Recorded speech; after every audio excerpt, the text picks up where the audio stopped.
Oh, how'd I know? My title is Market President for Gateway Bank, which sounds more important really than it is. What it really has meant is that I'm the senior commercial lender for Gateway in town. In fact, Gateway wanted to come to Wilmington, and I'd worked with some folks at Centura and then subsequently RBC Centura. And those folks had left and gone and worked at Gateway. And I was living in Florida at the time, Orlando, and they asked me to come up and start their operation here because I'd been a banker here and grew up here, and they liked that. So I give them a hard time. They need it.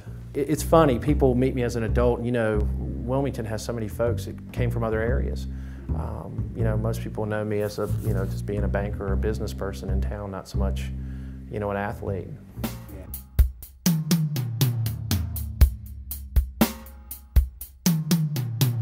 That story gets told a lot, especially Coach Miller's version of that story and mine are a little different. He says it happened my senior, it actually happened my junior year. My junior year, Jim Boker was our quarterback. He was an amazing talent, just an amazing talent. And so I wasn't known to be the fastest person in the world. So, but I was getting some size to me, and they thought, well, maybe we'll try him at center because you don't have to be huge to be on an option line, as you know. So they put me at center for a while because we had a kid, Dale Blanton, had really good speed, and they thought, well, we'll start grooming Dale or whatever. If we're going to move Eric, we'll move him now. And as it turned out, Jim got hurt. They literally put me right back in the, I went from center to starting at quarterback essentially in a week. And because Dale wasn't quite ready, and we ended up winning the game or whatever, and they thought, hey, maybe Coach Miller always says he did it as a motivating factor to make me faster, but I don't see that happening. Playing quarterback, an option quarterback for somebody who was frankly as slow as I was all about using my head, just getting the ball to the folks that could, I was fortunate to play with some guys that could fly, and we're tough kids, and it was all about, make the right reads, get it to the right guy, and they'll do what they need to do.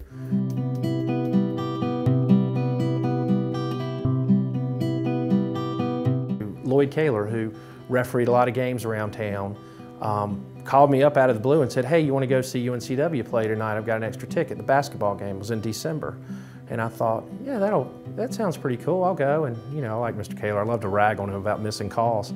So we go over there and watch the game. When I came back home, Coach Guthrie's car was in the driveway. But I think it was December 1st. That was the first day that they could talk to you.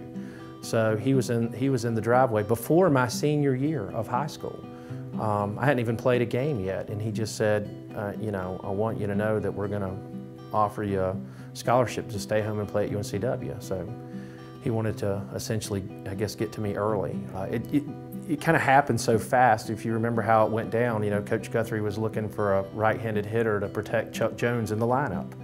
And so they started letting a couple of us hit, and just through luck and circumstance, I ended up getting the nod one day and just never came out of the lineup.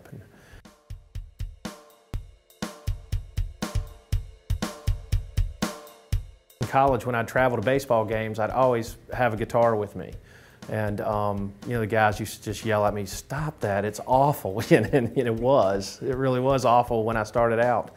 But I just stuck with it and just played guitar all these years. And it's kind of funny, people always knew that I played sports, but only the guys on the team knew I'd played the guitar. And when I moved back to town, finally this last time, my brother and I talked about it and said, let's start a band. So I'm actually in two bands. I'm in one band called Sound Dog with my brother, and I'm in another band called Jack Jack 180 with some friends of mine.